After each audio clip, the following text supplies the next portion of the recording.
মুর্শিদাবাদের ধুলিয়ান পৌরসভার জল খেয়ে মৃত্যু একজনের এবং ৮০ থেকে ৯০ জন অসুস্থ। ১১ নম্বর ওয়ার্ডে ভয়াবহ জলদূষণ কাণ্ডে তীব্র ক্ষোভ। ধুলিয়ান পৌরসভার জলই কাল হয়ে দাঁড়ালো সাধারণ মানুষের জন্য। মুর্শিদাবাদের ধুলিয়ান পৌরসভার ১১ নম্বর ওয়ার্ডের কামাদ গ্রামে পৌরসভার সরবরাহ করা জল পান করে প্রায় ৮০ থেকে ৯০ জন অসুস্থ হয়ে পড়েছেন। এই মর্মান্তিক ঘটনার মধ্যেই একজনের মৃত্যু হয়েছে, যা গোটা এলাকায় চরম আতঙ্ক ক্ষোভের সৃষ্টি করেছে। ঘটনার পর অসুস্থদের তড়িঘড়ি অনুপনগর হাসপাতাল ও জঙ্গিপুর মহকুমা হাসপাতালে ভর্তি করা হয়। একের পর এক মানুষ অসুস্থ হয়ে পড়ায় এলাকা জুড়ে আতঙ্ক ছড়িয়ে পড়ে।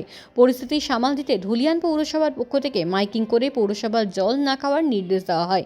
চাপের মুখে পড়ে ধুলিয়ান পৌরসভার পক্ষ থেকে ১১ নম্বর ওয়ার্ডে একটি ফ্রি মেডিকেল ক্যাম্প বসানো হয়। তবে প্রশ্ন উঠছে, ঘটনার পর কেন এই তৎপরতা? আগে কেন জল পরীক্ষা করা হয়নি? ১১ নম্বর ওয়ার্ডের কাউন্সিলর অপু বলেন, ১১ নম্বর ওয়ার্ডের কিছু কিছু এলাকায় এই ঘটনা ঘটেছে। কী কারণে এই ঘটনা ঘটলো তা খতিয়ে দেখতেই আমাদের পুরো টিম কাজ করছে। যার মৃত্যু হয়েছে তার পরিবারের সঙ্গে দেখা করেছি। ধুলিয়ান পৌরসভা সব রকমভাবেই পাশে থাকবে। তিনি আরও দাবি করেন, পৌরসভা সর্বোচ্চ চেষ্টা করছে এই ভবিষ্যতে এমন ঘটনা যাতে না ঘটে তার জন্য পদক্ষেপ নেওয়া হবে। মৃত পরিবারের তীব্র অভিযোগ, কেউ পাশে দাঁড়ায়নি। তবে কাউন্সিলরের এই দাবির বিপরীতে মৃতর পরিবার বিস্ফোরক অভিযোগ তুলেছে। তাদের বক্তব্য, আমাদের পরিবারের একজন মারা গেলেন, কিন্তু চেয়ারম্যান বা বিধায়ক কেউই আমাদের বাড়িতে এসে দাঁড়ায়নি। এখনও পর্যন্ত কোনো আর্থিক বা প্রশাসনিক সাহায্য আমরা পাইনি। মৃতের পরিবারের স্পষ্ট অভিযোগ, সঠিকভাবে জল পরীক্ষা নিরীক্ষা না করে সাধারণ মানুষকে জল সরবরাহ করা হয়েছিল। যদি ঠিকভাবে জল পরীক্ষা করা হতো তাহলে আজ আমাদের পরিবারের মানুষটাকে হারাতে হতো না। এই মৃত্যুর দায় কে নেবে? মৃত পরিবারের পক্ষ থেকে ধুলিয়ান পৌরসভার চেয়ারম্যানের কাছে সরাসরি পাশে থাকার দাবি জানানো হয়েছে। এলাকায় উত্তেজনা, এলাকার বাসিন্দাদের আন্দোলনের হুঁশিয়ারি। এই ঘটনাকে ঘিরে ধুলিয়ান পৌরসভার ১১ নম্বর ওয়ার্ড জুড়ে চরম উত্তেজনা ছড়িয়ে পড়ে।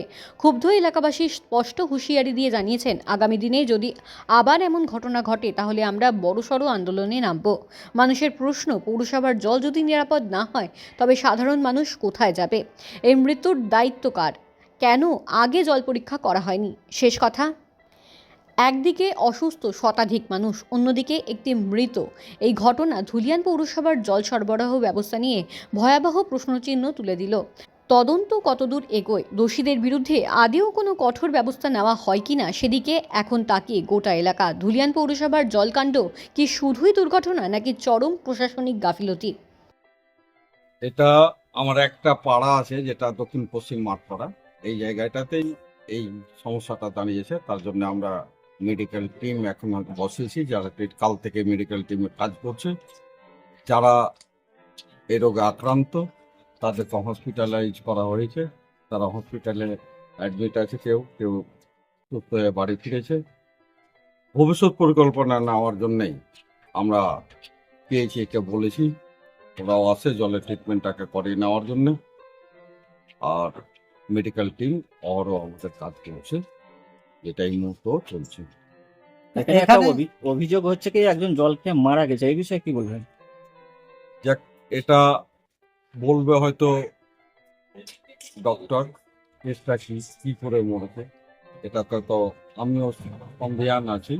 এবার লোক যেটা চিন্তা ভাবনা করছে, ডক্টর যেটা চিন্তা ভাবনা করে বলবে, সেই সম্পর্কে আমরা। না, তারা আরেকটা অভিযোগ করছে যে এতটা অসুস্থ হয়ে যাওয়ার পরে প্রায় বলছে ৭০-৮০ জন অসুস্থ হয়েছে, কিন্তু এখনো পর্যন্ত পৌরসভা থেকে তাদের সাথে সেরকম সাক্ষাৎ করেনি। এটা কিভাবে? প্রত্যেক বাড়ি আমাদের, যেটা কাল পুরো মেডিকেল টিম, কালকেও আমরা বাড়ি বাড়ি গিয়েছি, বাড়ি বাড়ি ট্রিটমেন্ট করেছে। আজকেও প্রত্যেক বাড়িতে প্রত্যেক লোকের রিপোর্টটা নিয়েছে। এই কেসে আক্রান্ত প্রায় ১৫-২০ জন, যারা প্রত্যেকটা বাড়ি গিয়ে যাওয়া হচ্ছে। তাতে ৩টে বাড়ি, প্রায় বাড়ির প্রত্যেকেই যারা আক্রান্ত হয়েছেন প্রত্যেক বাড়ির স্টেটমেন্টটা নেওয়া হয়েছে। সে মেডিকেল টিম এসে নিয়েছে। কিন্তু এই যে পৌরসভার জল এতটা ভয়ঙ্কর ভাবে বাড়িতে পৌঁছাচ্ছে, এটা কিভাবে দেখছেন? যাই না, আমাদের পৌরসভার জল হলে তো পুরো এরিয়ায় হতো, এটা আমাদের একটা পাড়ায় সীমাবদ্ধ। সেই জিনিসটাকে আমাদেরকে খতিয়ে দেখতে হবে যে কি কারণে এটা হয়েছে। আমরা বিএমএইচ প্লাস মেডিকেল টিমের সঙ্গে কথা বলেছি এটা নিয়ে। তারা বলেছে এই রোগ সাধারণত জল, ফুড পয়জন আর ভাইরাস থেকে হয়। এবার কোন কেসটা দাঁড়িয়ে আছে সেটা মেডিকেল টিম আমাদের সেটা চিন্তা ভাবনা করছে, সেটা খতিয়ে দেখছে যে কি থেকে এটা হয়েছে, কি করে হলো। আপনার নাম? আমি এমডি খায়রুল ইসলাম, 11 নম্বর ওয়ার্ড কাউন্সিলর। তারপরে এখানে যে এবার ওষুধ কোনো যদি না থাকে সেটা আমরা বলিয়ে বিএমএইচকে বলিয়ে সে ওষুধটা দেওয়ারও ব্যবস্থা করার করেছি। আপনার নাম? এমডি খায়রুল ইসলাম। পানির সমস্যা, পৌরসভা থেকে যেটা পানি দেওয়া হয় ওই পানির সমস্যা। তো আজ আমার বাড়িতে বৃহস্পতিবার পানিটা ছাড়া হয়েছিল। ওই পানিটা আমি ভরেছিলাম, ভরার পরে ওই পানিটা সবাই খেয়েছে, বাড়ির লোক বা আমাদের কামাতে 11 নম্বর ওয়ার্ডে প্রত্যেকটা বাড়িতেই পানি খাওয়া হয়েছিল। যাকে সহ্য হয়েছিল তার কোনো ব্যাপারই নাই, আর যার সহ্য হয়নি। তো আজ আমার বাড়িতে 5টা পেশেন্ট ভর্তি আছে। দুটো আছে জয়পুর হসপিটালে আর দুটো আছে আপনার বহরমপুর হসপিটালে। তো এই দিয়ে আপনি কি করে জানলেন যে এই জল খেয়ে অসুস্থ হয়েছে? জল খেয়ে অসুস্থ হয়েছে এটা আমি কী করে জানলাম? এটা আমি জানলাম যেটা বৃহস্পতিবারের দিন অ্যানাউন্স করে গেল বাড়িতে পৌরসভার থেকে। তারপরে জল ছাড়া হয়েছিল। ওই জলটা আমি যখন খাই তখন একটা গ্যাস এসেছিল আর জলটা ফেনা হয়েছিল ওই জিনিসটা। টোটাল কতজন এই ওয়ার্ডে অসুস্থ হয়েছে? এখানে হয়েছে টোটাল 50টা প্লাস। আমার যেটা চোখে দেখা, আমি জঙ্গিপুর হসপিটালে ছিলাম। তো জঙ্গিপুর হসপিটালে আমার কাছে প্রুফ আছে। এখনও ওখানে আমি 15 জনকে দেখতে পেয়েছি। আপনার এলাকারই সব? আমার এলাকারই 15 জনকে খালি জঙ্গিপুর হসপিটালে দেখতে পেয়েছি।